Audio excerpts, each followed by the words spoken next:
though, about, obviously keep an eye on the revenues and all, about the ratings. I know not too long ago, in the throes of the fall presidential campaign, the great sucking sound was news and business networks like this one, you know, getting all of those eyeballs, and less so for traditional entertainment networks like your myriad of offerings. Is that less so now? Things picked up a little bit? People are spending a lot more time watching you, watching news networks, and it has had, look, we have 13 channels here in the U.S. We're having a great quarter, so this quarter we're up, our share is up about mid-single digits, so we're doing well. But if you look at the last year, all the political coverage and all the viewership that's moved to you, some of that has come from Discovery. That's right. Some of it's come from TLC. You know, some of it has come from Animal Planet. People are spending more time watching you. But I was wondering, a lot of those natural and I don't know, planet-friendly type offerings that you have, does it make a difference when you have someone in the White House who isn't as keen on climate change or has doubts about it? Or am I extrapolating too much? Look, for us, and for me personally, our number one mission, we're about the planet. The globe is in our brand. But animal extinction is the biggest issue I think we face on the planet. When you and I were born, and it was, you look a lot younger than me, but we're about the... I'm older than you, we're about by the the same age. Right. 20% of the animals that were on Earth when you and I were born are extinct.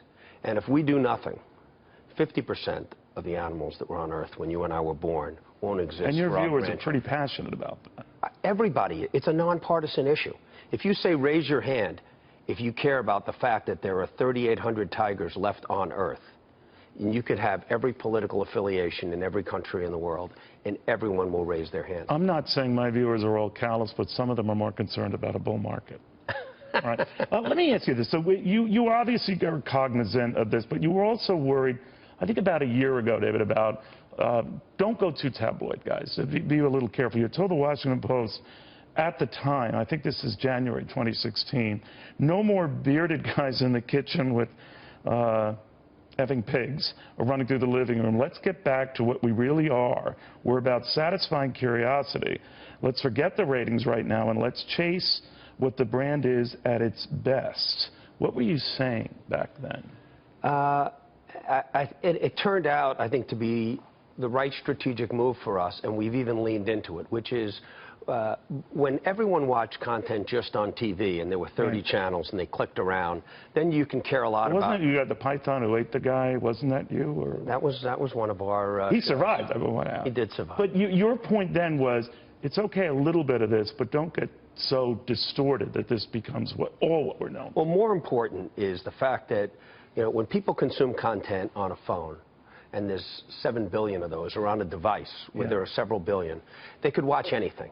It's not a gated community like the television. And they're going to say, you know, how do I... The biggest problem we have as human beings is how do we curate that? What do we watch when we could watch anything? Brands matter. So if somebody wants to watch content, they know they can go to OWN, and they'll know they'll get great content that's curated by Oprah. For Discovery, it's about satisfying curiosity. For ID, they get crime. In Europe, with Eurosport, they get sport. It's important because people need curation and navigation, and you have to stay true to the brand.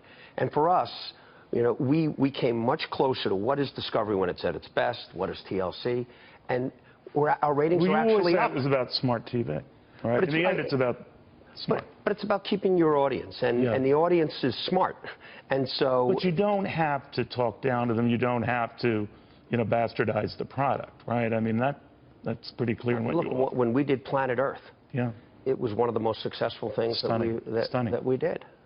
Now, I want to step back on this because I think you're on contract there. They extended it not too long ago till December 2019, right? Correct.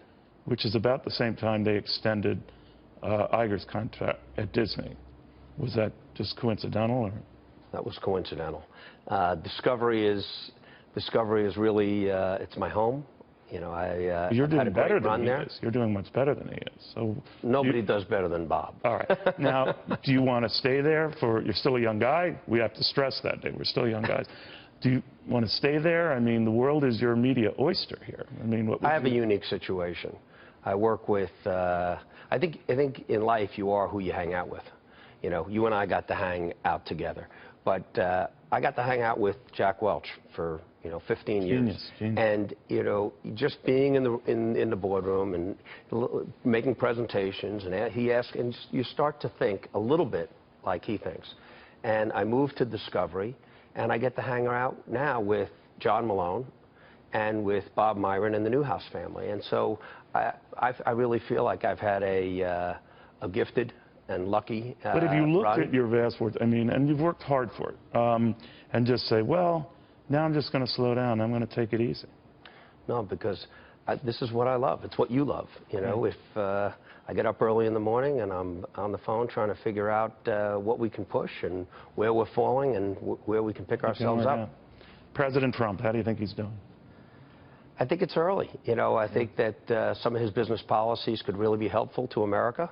I believe in divided government, and I think that, the idea of having a Republican Congress, a Republican Senate, a Republican president is a good thing, because now they're going to get some things done.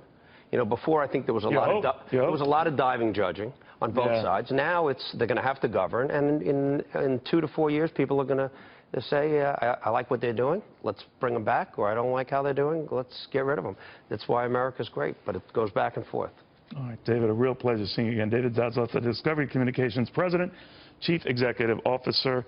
Everyone wants that guy's number.